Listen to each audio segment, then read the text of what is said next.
going to make a joke with all of you. I'm in a humorous mood, which is a good thing. It's weird, I'm in three moods. I'll ask you guys what mood you're in. I'm in a really serious, focused mood, which is probably the best mood out of all of them. It's the one that gives me the most amount of joy, gratitude in life. And it's the place that usually I can give the most to other people, to my clients, to you, just in general. And that comes from like working hard, really enjoying working hard, not resenting it, but loving it. Being tired, but being awake, being energetic. So I'm in that mood. Then I'm also in a really funny mood. I want to make fun of myself and tell you guys funny stories and jokes, things like that. So that's the second mood. Then the third mood is I'm grieving, like we all are. We're all going through something. We're all going through something. Usually, I try to make all of you and everyone I meet comfortable to, to not fear admitting what they're going through, to not feel judged or ashamed, because I certainly don't, but a lot of people are like that, and I've got to know that, and just kind of accept that is a part of life. Everyone's on their own journey, everybody's different, although I do prefer people that are just honest, vulnerable, upfront, heart on the sleeve. I've always liked that, even since I was a kid, even more as an adult. So I was just going to say success is about showing up, right? 90% of it is showing up, and then I was just going to hang the live stream up. But we had a great stream earlier on. Amazing day today. It was one of those days again where all my clients relate. All of you probably have it. You definitely have it. Where I woke up and I thought, no, I can't do another day today. Oh, not again. Because yesterday was really good, and you wonder how the next day is going to go. So that's why I wanted to speak today about life, love, death, anxiety, and daily gratitude. Believe me, death is something that I never ever wanted to speak about on this channel or with clients. It's always frightened me as a young boy. I'm starting to come to terms with it more now, and maybe I'll get into that.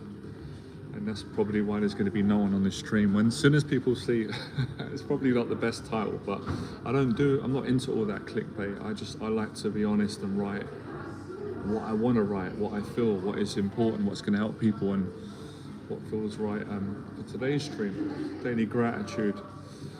So hopefully we'll get some questions going, get some conversation, and if we don't, that's fine as well, because I did do a 2-hour stream today, and I said I was going to challenge myself. I went for a run today. I just updated everyone on Instagram, and I loved it, I enjoyed it, and I weren't going to do it today because I could have not done it. I've been training every day like a madman and loving it. Today was my rest day from fitness, but I've come home and I thought, no, I need to push myself, and I really enjoyed the run. It was the right thing to do. Sometimes you get it wrong, sometimes it's not, you overdo it. It's life, you learn. So I'll go in circles because all the things are relevant today. And when I say death, yeah, I mean actual death, but I also thought about this and felt about this. We all go through mini deaths, before we die.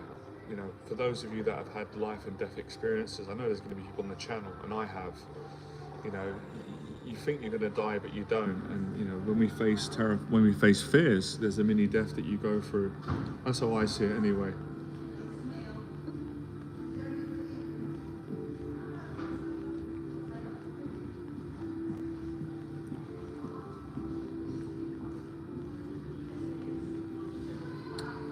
This is nice.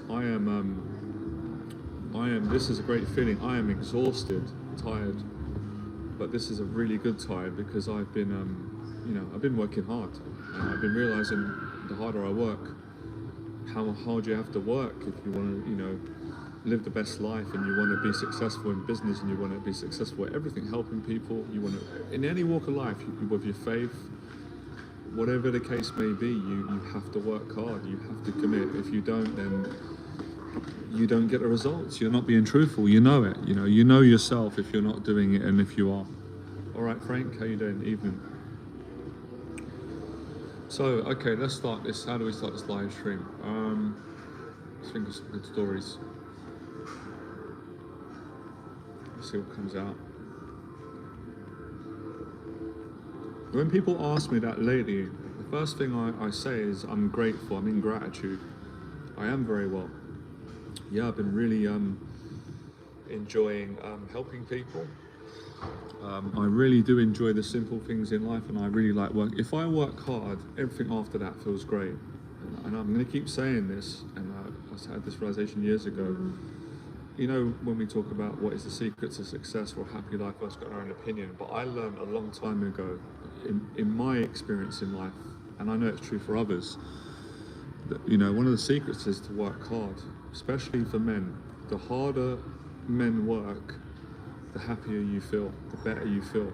You feel the way that you feel good, you feel grateful, you feel strong, you know, you feel all the things that are good, you know, all the things that are kind of that people want to feel. But if you don't work hard, you feel terrible. You know, you feel like someone who doesn't work hard. It's not a good feeling. You know, we can describe it in words and things like that. Now, I'd like to know how some of you feel about work ethic, but you know, I'm interested in the origin of work ethic.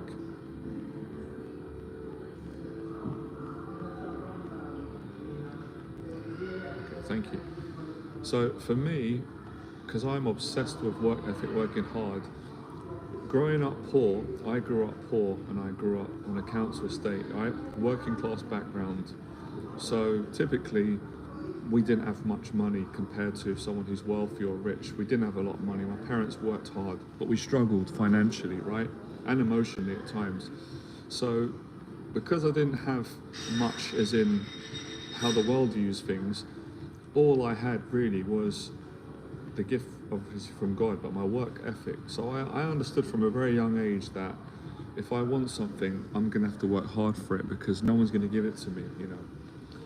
In many ways, no one's going to give it to me. No one's going to give me money other than my parents, and they can't always do it. And my nan, my dad, my mum. But at a certain point, they didn't have the money when the money runs out.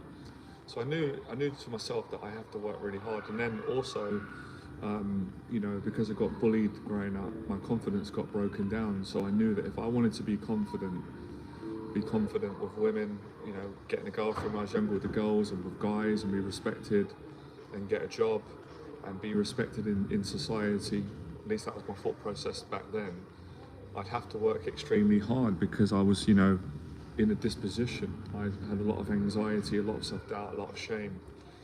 So I knew that, and also being a skinny kid growing up, and really, I just love Bruce Lee like most kids, right? I idolized Bruce Lee growing up, and you know, Van Damme, all the 80s films, seeing these guys, amazing physiques.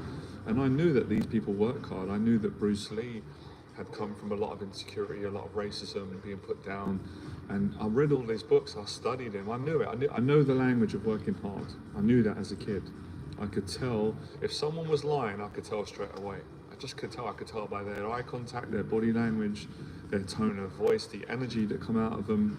I knew it, and I knew if someone come in the room, if a man walked in the room, or if I watched someone on TV, I knew if they were living it or not. I knew if they were really disciplined, working hard, and they weren't talking BS. I knew that as a young kid.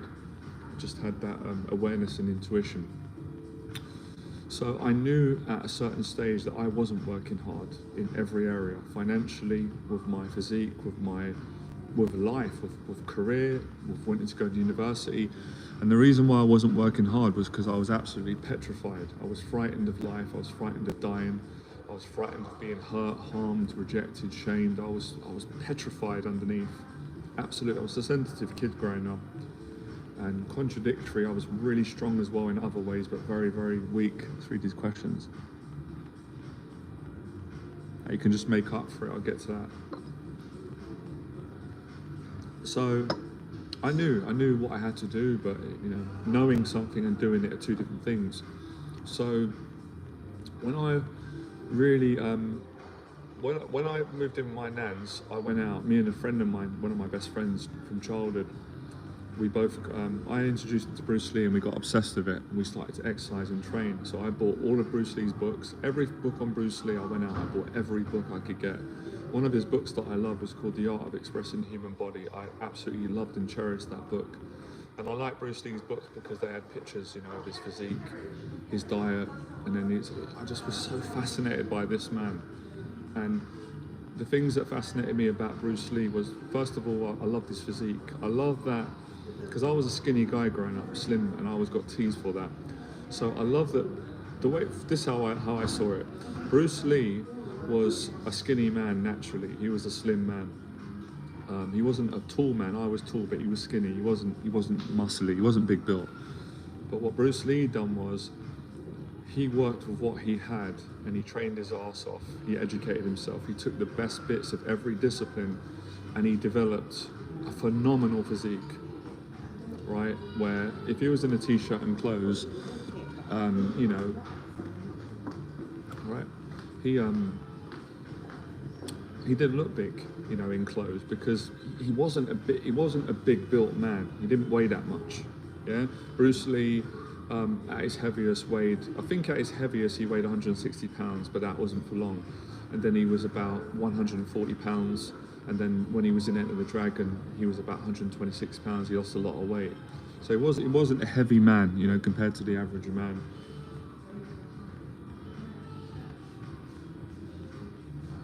No, I haven't been to Hong Kong. I haven't seen that. Have you? So he wasn't he wasn't a big built guy, like Arnold Schwarzenegger and Van Damme and people like that. But I didn't care about that, because I remember as a kid thinking, why does Bruce Lee look so different to everyone else? He looks amazing. Like I can't work it out. It's like an illusion. It's like you look at him and go, but he's kind of slim. He's kind of skinny, but he looks massive. Like he looks so ripped, so defined, and it inspired me so much as a kid. I was obsessed with it. It went. Some of you might not get it. Maybe you will. It affected me on a very deep level. It really did, because I didn't just see a man with muscles and definition. I saw determination behind that, passion, drive, hard work. People putting him down, bullying him. I related to that, right?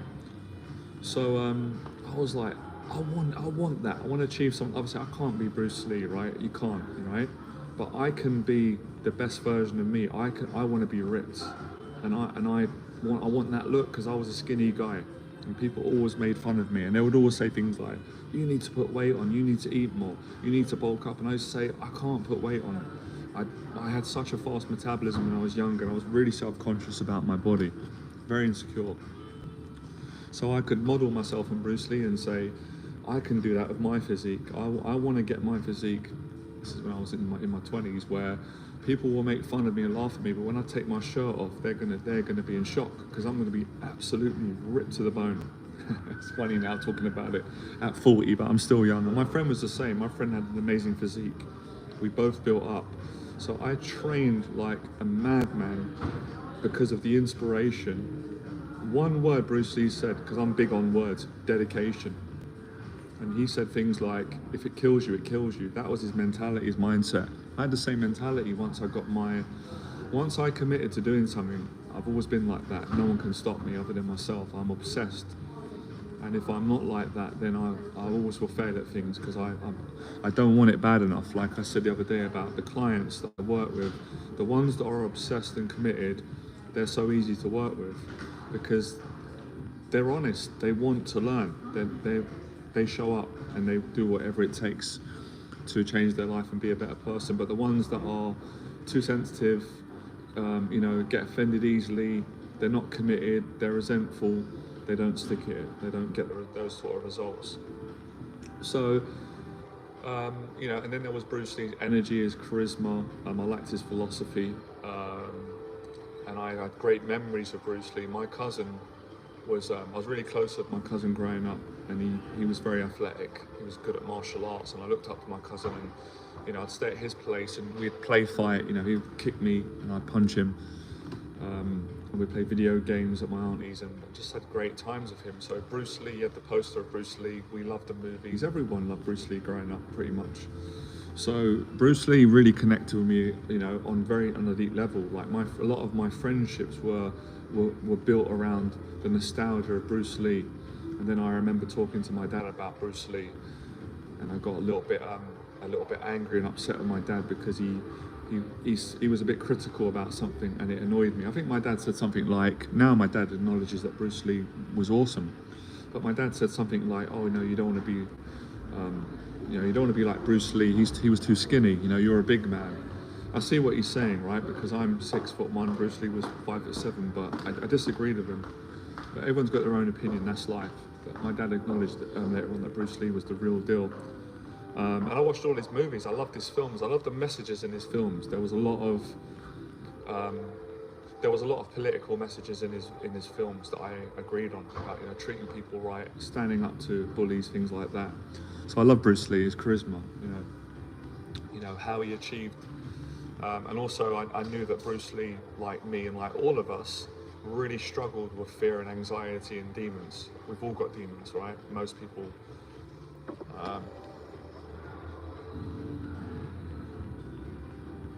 That's good to hear.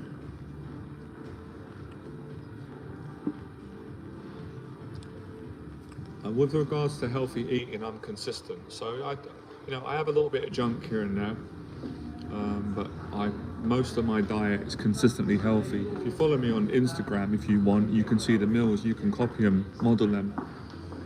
That's how I've got in shape. But it's a daily battle for me. Everything that I do and that I'm teaching, I take one day at a time. So see how it goes.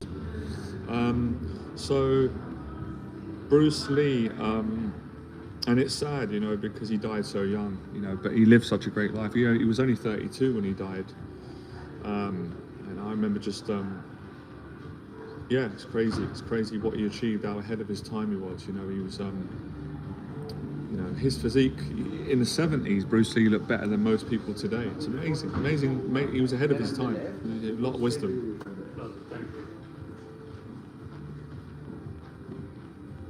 So back to my point, I always knew deep down that success in any area, whether it's charity, whether it's public speaking, whether it's mental health, whether it's discipline, whether it's making money, whether it's overcoming trauma and addiction, whatever, it doesn't matter what it is. It doesn't matter. The principle's the same. It's hard work, dedication. And when I say hard work, I'm not just talking about you just make yourself work hard and you resent it. It's like, no, that's not what I'm talking about.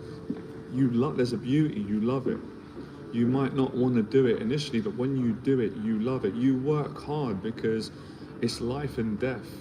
There's no other alternative. You dedicate your life to something because you really, really want to do it. And it's worth risking your life for. And you can't imagine life without doing it. That is true devotion, dedication, sacrifice, blood, sweat, tears, trials, tribulation. When you really want to do something, you go all out. You fall in love with it. So that's the sort of hard work that I'm talking about. I'm not talking about, of course I respect anybody that works hard, and I've done jobs that I didn't enjoy it. So I respect any human being that works hard.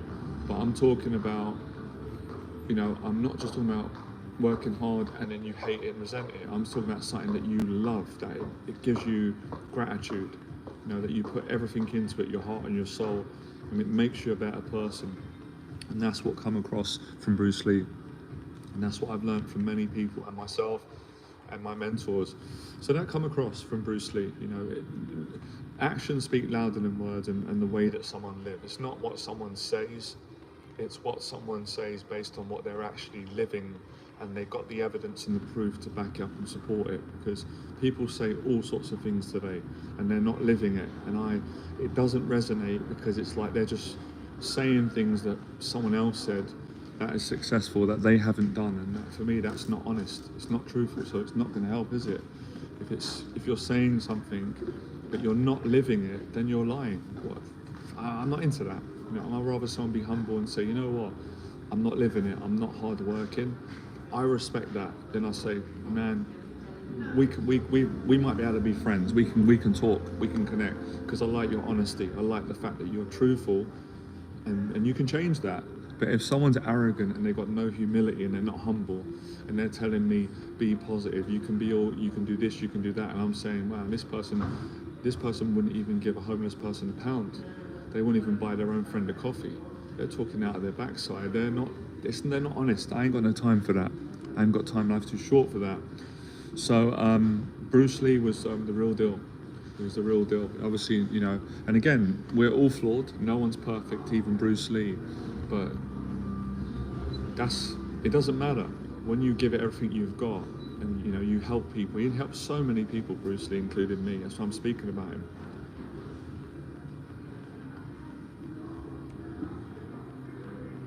Yeah, amazing discipline. So,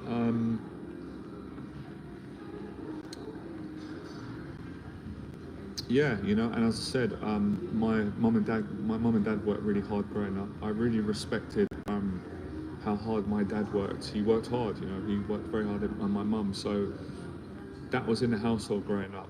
That were the values that I was brought up with. You know, whatever my dad said to me, I didn't agree with everything my dad said, of course. Things I didn't like. That's kind of obvious. But he always said to me, if you're going to do something, do it properly. If you're going to do a job, it's kind of an Irish value, you know, Irish values.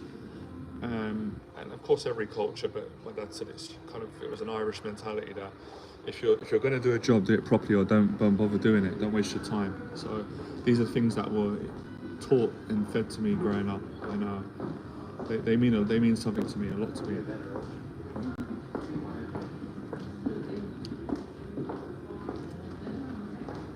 So I know that all men appreciate this, and women, people, and all of you. When you work hard, you grow as a person, and that's what is really valuable. Money can't buy that. Money and material things cannot buy spiritual growth.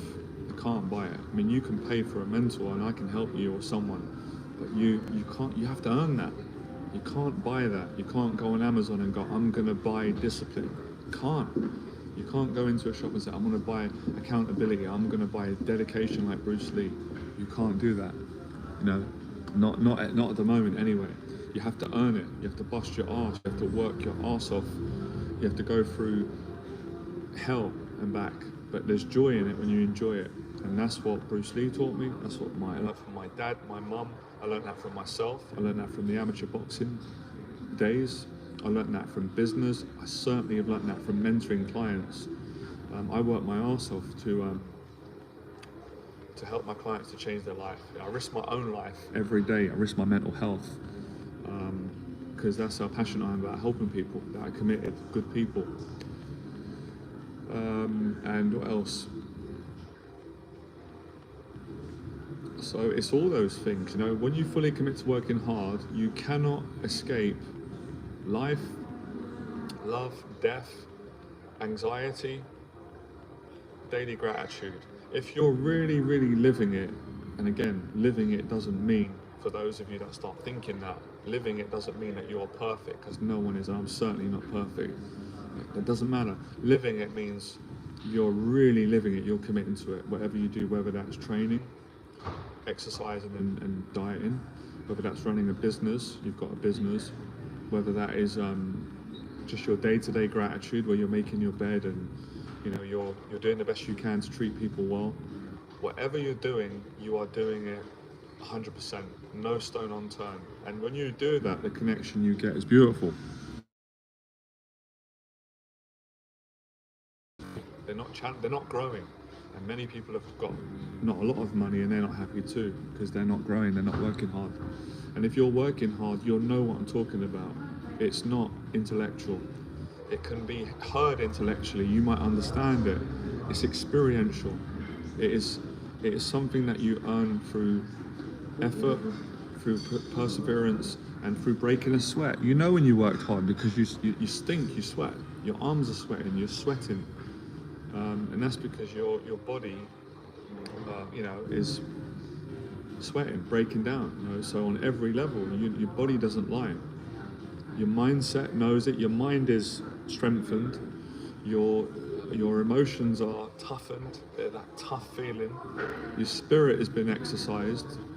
Your energy changes. When someone works hard, usually their presence is different. Their energy is different. There's an enthusiasm.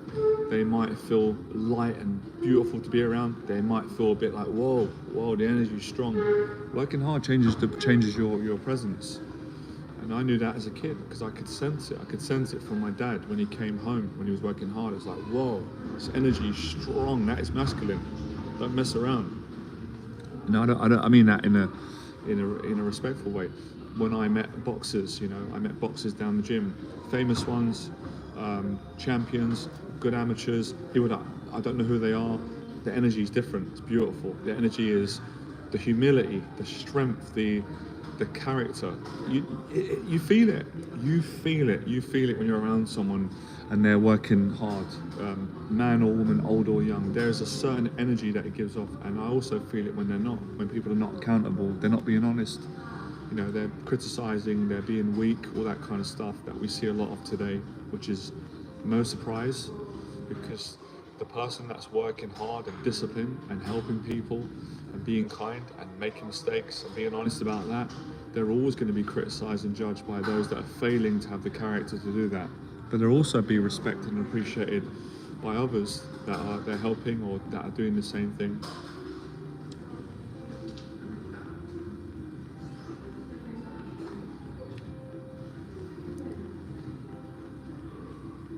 So yeah, big up Bruce Lee. Bruce Lee has meant a lot to me my whole life, and we speak about death. He passed away at a young age, but very few human beings will live the life that he did, make the impact in 100 years. So it kind of tells you that it's not necessarily always time, it's the quality of time, and that's why I say I changed my teaching. Daily discipline, quality of life is your daily life. Not yearly, monthly, because that's how you ruin today. People ruin today by saying, I'm not happy today, I'm not grateful, I'm not disciplined, I'm this, I'm a loser, I'm not going to help people, I'm not going to be kind, I'm going to do it in 1 year's time when I'm ready. You don't even know if you're going to be here in 1 year's time. So that's all, that's all anxiety and excuses and being too intellectual, too much thinking and not enough just simplifies it. But I get it, we're all guilty of it, we've all done it, which is why I'm here to educate, motivate, inspire, help you, challenge myself, grow, and have a great coffee and a mentorship conversation.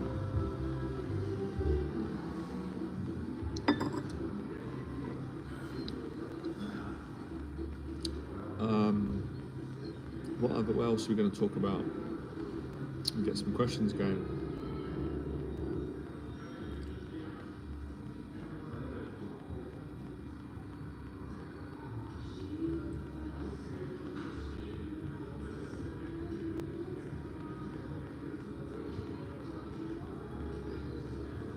Let's get some water actually, I'm a bit dehydrated.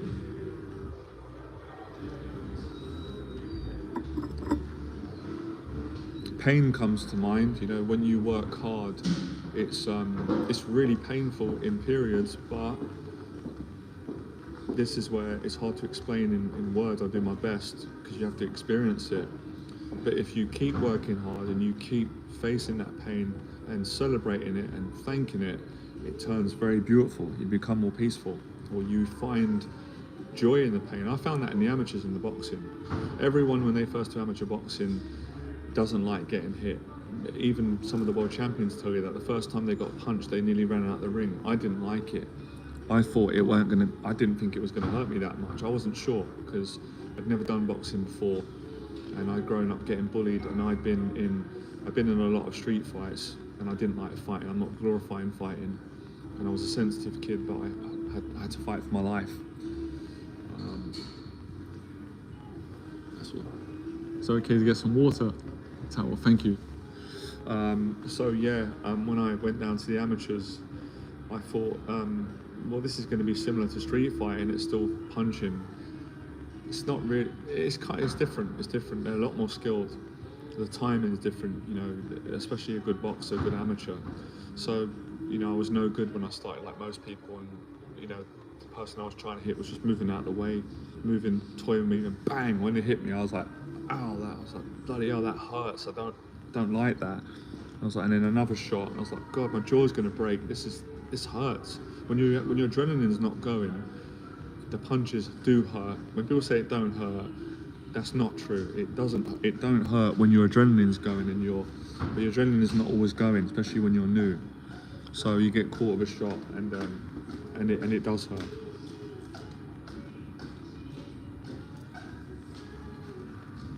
Thank you. Appreciate it. It's lovely. Thank you.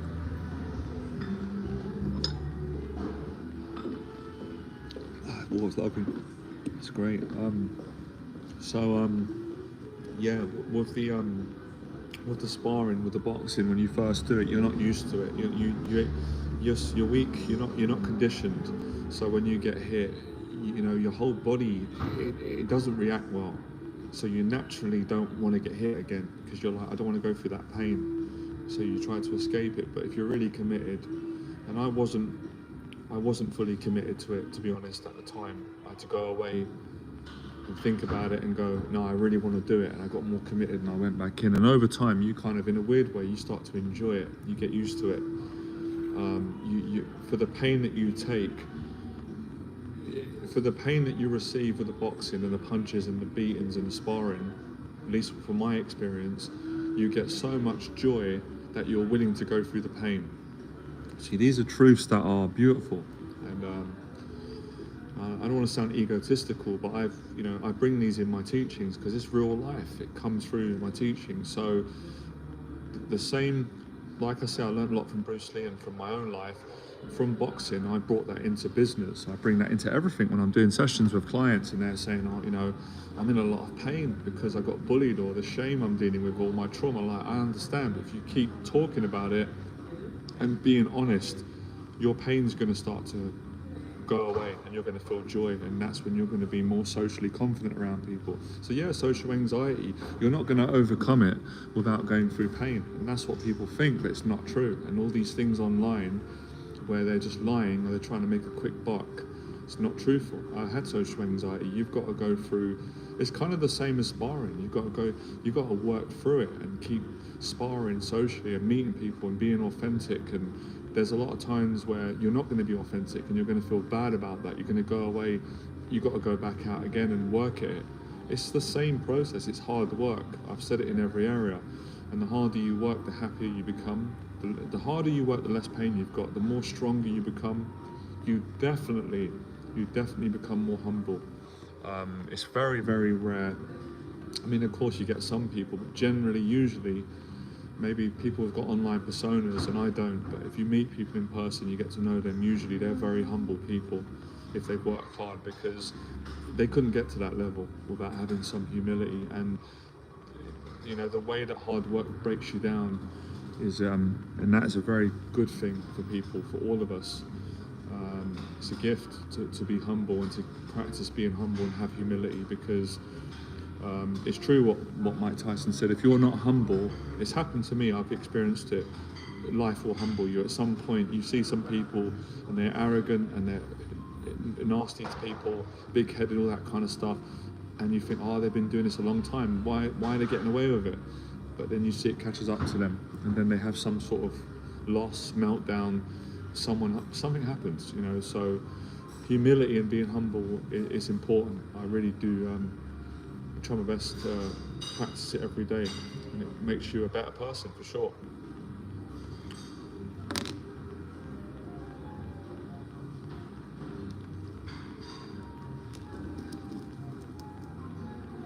And the boxing does that. It's weird. I remember hearing the commentators say it, but unless you've experienced it, you don't get it. They're like, it doesn't make sense. You've got two guys going in the ring, or two women, and generally they don't like each other, right? And they're going to fight each other. And I've been through this experience. It's so profound, beautiful.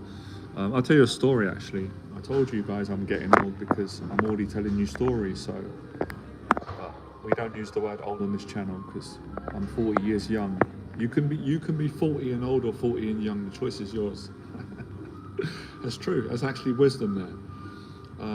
My friend was 47 years of age, and he looked better than, I'm sorry to say it, most people, most 20, 30-year-olds. He looked amazing for his age. He inspired me. So where is it? So I remember down the Amateurs Fitzroy Lodge, I was new, shy, nervous, just trying to find my way in the gym, trying to make friends and get my confidence up, because I was really, really just nervous, scared, about getting judged, being seen as weak, all that kind of stuff. And there was a guy in there, I remember him, I remember the story. I remember thinking, actually I was polite, I asked him a question, right? And I just said, politely, I just said, oh, sorry, mate. I said, where do I get the gloves from? Because I was trying to find a pair of gloves. And he was like, he goes, they're there, man, they're there. It's really rude to me. And I was like, it made me really angry. It made me not like him at the time. I remember just thinking, like, this idiot, like, why is he being a bully? Like, I've been friendly, I've been nice. He's got more experience than me, and he's talking to me like I'm, you know, a piece of dirt on the floor. And I had a bit of resentment towards him. So anyway, I remember thinking, right, like, and I was scared of him as well. I was afraid of him, but and I don't like bullies. I got bullied growing up, so I felt like he bullied me a bit. So anyway, long story short, I continued training in the gym. I was very nervous and shy. It took a long time for them to build my confidence up, and I'm not just talking about nervous and shy with people, but with the boxing and the sparring, I was really frightened. I was so scared. I was like a coward, to be honest. But as they started to train me up, I got a little bit more confident. Anyway, listen to this story. I didn't expect it. One day, the guy that was rude to me, I won't say his name, right? We became friends in the end anyway. Like, not best friends, but listen to this story. It's a beautiful story. So, you know, in the gym, you spar with different people. And on this day, they said, you're going to get in with him. And I was still carrying the, I was carrying the resentment and the anger for what he'd done to me a few weeks before, the way he spoke to me. He made me feel like an idiot, like he spoke down to me. But I remember my legs were shaking because I was thinking, he's going to beat me up. Like, I don't know if I can beat him, you know. And I was in my mind, this wasn't a sparring session. It's like, I want to knock him out because he's going to beat me up. Because I already know by his character, if I'm being nice to you and a gentleman, and you basically bullied me and made me feel stupid in front of people, and you've just like basically disrespected me, you're obviously going to try and beat me up in the sparring. And there's people in the gym watching, so I took this like a real fight. My legs were shaking, I was nervous. So when the bell went, I came out and I just give it to him. I was trying to hurt him. And I thought he's going to destroy me because he was athletically kind of a better mover than me. But anyway, you know, I got the better of him, and I was surprised, and he was surprised because in his mind, I could read his body language. He was thinking that he's gonna beat me up pretty easily because he kind of bullied me socially. Anyway, we did 3 rounds, and man, I was beating the crap out of him, and the trainers told me, "Hey, calm down," and I calmed down a bit. And then, you know, he had some good moments too. Anyway, when we came out of the ring, immediately we became friends. So that resentment that I had towards him completely went. Like, he respected me, I respected him anyway. And it was straight away, we were like, it was like friends straight away. There was love. It's crazy that could happen. And I think I even apologized to him and said, "Oh man, sorry, I didn't mean to go so aggressive in the sparring. I just said it. I said I'm quite nervous. I was scared you're going to beat me." And he was like, "It's cool," and we got on really well. That's beautiful. So that's humility. You know, that's working hard. You know, and of course, I had many times in the gym where I got beaten up. This is a funny story actually. I've never told this. I told this to my mum actually. She got a bit angry, but it's funny. A police officer beat the crap out of me, right? He was a bully, right? Obviously, it was in boxing, right? Listen to the story, right? See, humility. So, and I miss the gym so much. Hope you guys, I know you lot will appreciate this. You'll get inspiration. Anyway, so I'm in my early 20s. This guy is in his 30s, right? He's in Fitzroy Lodge. You get people from all around the different walks of life. You get famous people, you get boxers, firemen, professionals, amateurs, all different people come into the gym. It's a famous amateur gym. David Hay come from Fitzroy Lodge. So anyway, sometimes the trainers would do this. The guy was looking to spar someone, and he was a lot bigger than me and older than me. You know, he was in his 30s and I was in my 20s. I was still a beginner. So the guy said to me, "Get in with him." He went, "He's a police officer, by the way." I was like, "Okay, right, that's interesting." And I remember thinking, well, he's going to go easy on me because he's a grown man and I'm still like a kid, really. I'm like, I was 22, skinny. I was still like a young kid. He's in his 30s. He's got more experience. This guy beat the shit out of me. he was beating the crap out of me. I was like, this guy's a bully. What is he doing? I am a lot weaker than him. And they had to tell him to calm down. He was trying to take my head off. It was a bit nasty, quite a bully to do that to someone who is a lot more weak than you. Anyway, that's life. But my point being, it toughened me up. You know, it made me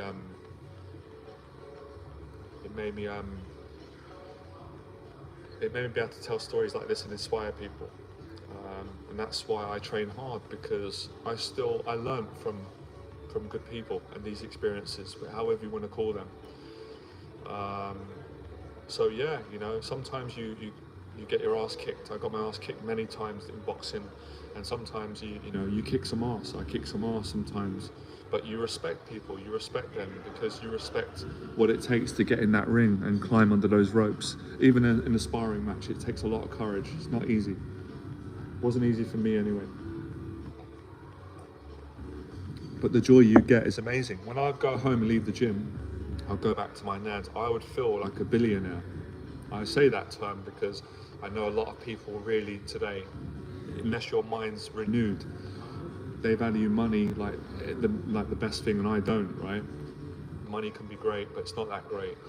I value warriorship, heart, courage, kindness, being a good person, working on being better. Obviously, we're all a work in progress.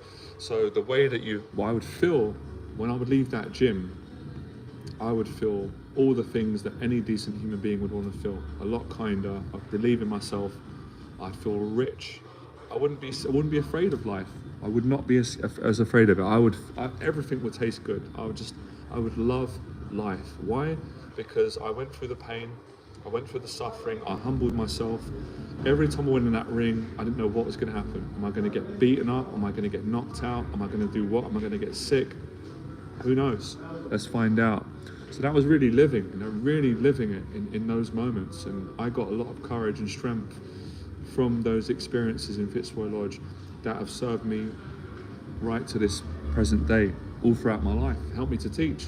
That's where I got a lot of my courage to coach people all over the years, all the different mentoring I've done, because of the courage that I got from training in the amateurs, being around these people that changed my life, especially at Fitzroy Lodge, and also at the other boxing gyms that I'm going to talk about. Amazing. St. Pancras Boxing Club, they're still there. All Stars. Yeah, amazing.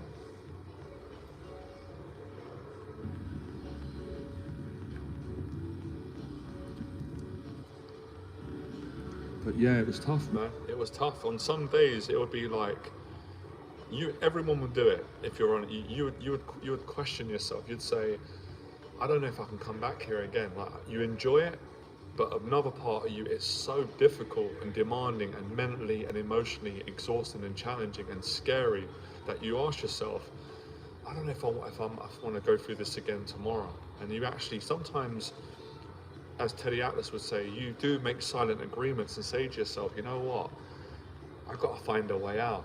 This is too hard. This is too scary. Like I've got through it today, but I can't do it tomorrow.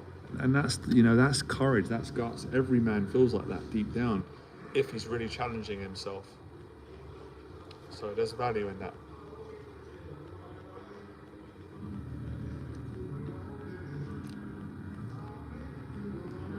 Oh, I am tired. This is a great tired. What a day that coffee's kicked in. This is a great feeling. It's good to be tired like this.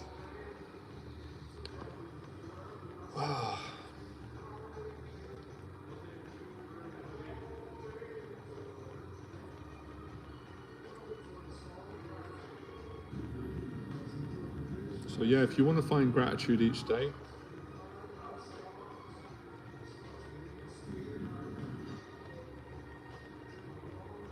yeah. Oh yeah.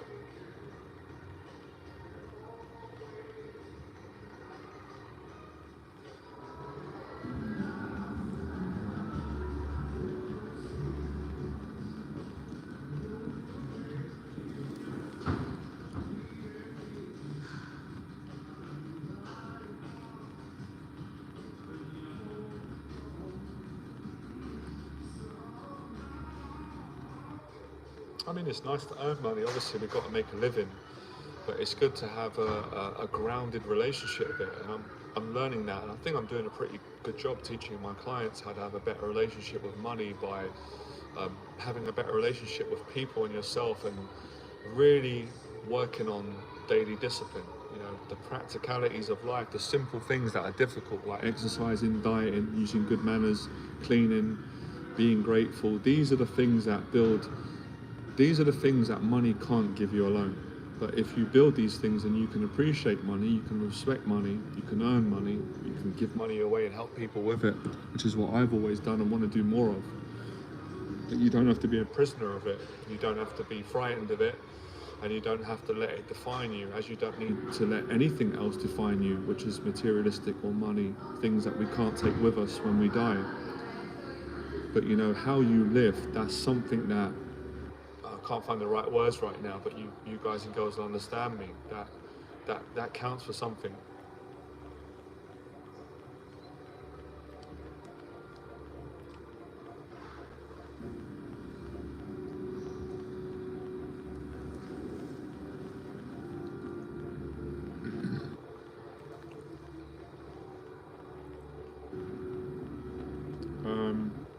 Speaking of work ethic, someone who massively inspired me as well, just as much as Bruce Lee, Manny Pacquiao. I need to speak more. I've spoken about him a lot on the channel.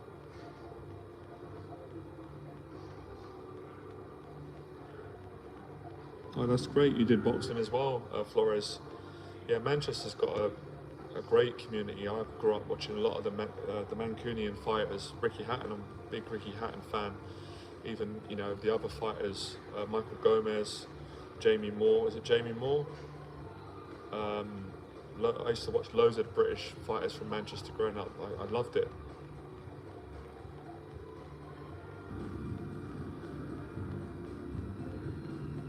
Yeah, it's tough, isn't it? I understand it is tough, the sparring.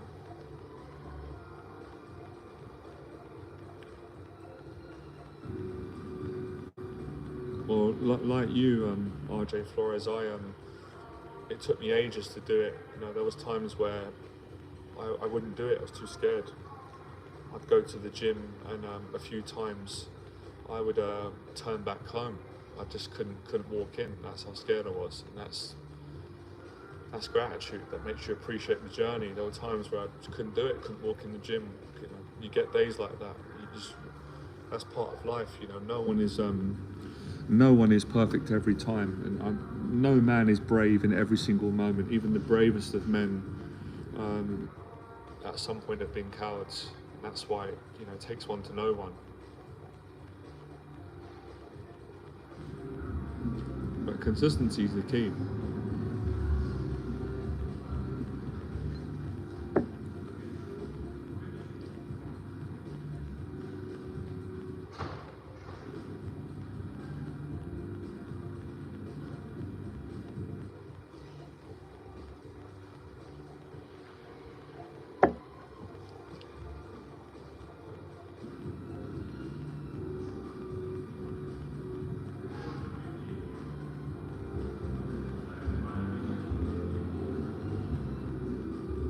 Yeah, the great thing about the sparring was it's look, okay, it's not just the physical aspect, it's the fact that it really teaches you, and it taught me, and I'm still thankful for the lessons. I can try and go back there. It really teaches you how to survive, how to thrive, how to be really brave and vulnerable whilst you are petrified. And for me, that is what I just said there. That is more valuable for me personally, and to teach people and to practice. That, what I just said there, that piece of information is more valuable than most things in society that we're taught. That is overvalued, and it ain't that good. It has a lot of, in my experience, because without that, you can't really thrive in life. If you don't learn how to manage fear and anxiety, then you're not going to be all you're going to struggle. You know, it's the same equivalent to someone that goes to university and works hard, which I respect. They get a degree at whatever they qualify in, whether it's a doctor, it's psychology, it's history, economics, whatever it's science, whatever, they get a degree in it. but then they don't have the courage to go on stage and teach and lecture and share their story with a lot of people, because they've learned intellectually how to pass an exam and study and major in that, but they've not learned how to control their own emotions and control fear and anxiety. And that's such a shame. Like, that's such a shame. And that's where my teaching comes in. That's where they should bring me into the universities and the schools to teach the younger people how to be brave when you are petrified, because courage doesn't exist without fear and anxiety.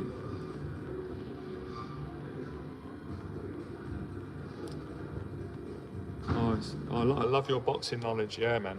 Yeah. Yeah, Crawler, Ricky Hatton, Jamie Moore. I mean, I love Tyson Fury. I didn't get to see as much of Anthony Crawler. He's a lovely fella. I just didn't see his career. I didn't see enough of it. I know he was a good fighter. I know he fought Lomachenko. But yeah, I grew up watching all those guys. I've got great memories when I lived at my nan's Flores.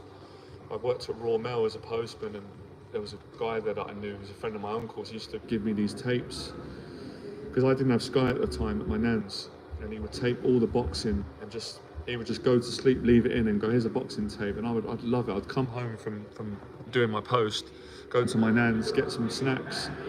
My nan was great, lay down on the sofa, and I'd put this tape in, and I'd watch all the British boxing. A lot of it would be the Manchester fighters, and then it would go to Las Vegas. I'd watch Pacquiao. Great memories, man. I'm definitely getting old, man. When you start telling stories and you get nostalgic, you've arrived, man. You've arrived. Any of you have started to tell stories, give yourself a pat on the back. You've arrived. You've finally made it.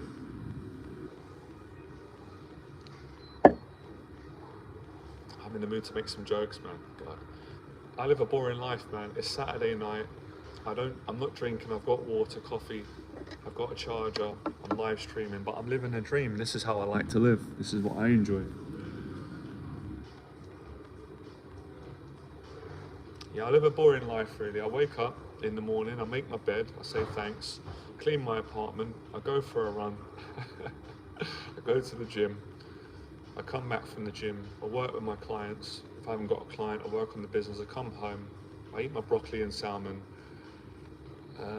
Then I do some journaling. I watch a little bit of David Goggins, a bit of Les Brown. I say a prayer, do some praying. What else do I do? Meet a friend if I'm lucky. And then after that, I lay down. Then I go to sleep. That's my life. It's a boring life, but it's the life that I chose. But I like it, man. I love it. I like growing. I like discipline.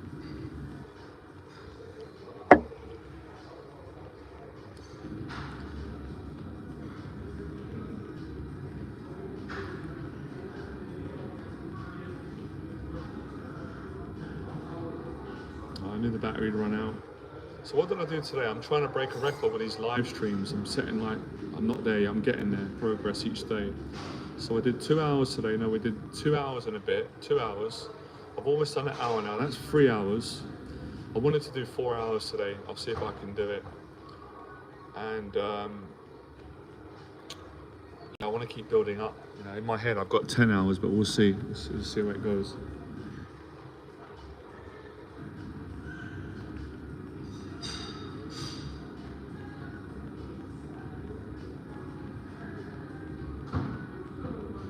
Yeah, I don't mind drinking coffee anytime. I still can get asleep, and yeah, I love coffee.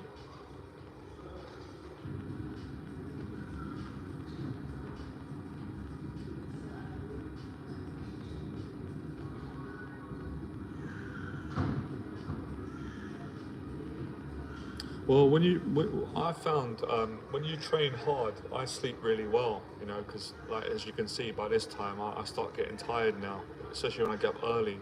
All the business, the mentoring, the training, the dieting, that's why I like living like this, because you know you sleep better, you have a better quality of life, you know, and you appreciate your like leisure time. If you want to watch a movie, or you want to have some snacks, have a cheap meal, you value it more. Because you have discipline, you work hard.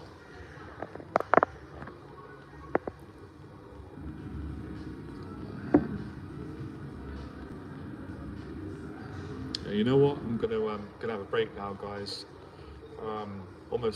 Pretty much done 3 hours today of streaming. I'm gonna have a rest. My head's hurting a bit. Really appreciate all of you coming on. I'm gonna have a little bit of a break here. See if I'm gonna come on a bit later on. I want to try and get another hour in, do 4 hours. But now I'm low on energy. So yeah, that's another mentorship conversation on hard work, and I covered quite a lot of things. I didn't get to cover. I was going to cover a bit more about grief because I'm going through that. I know a lot of people are. I'm kind of processing it, so I'll speak on that at some point. But yeah, to be continued. All right, appreciate all of you. Have a good one.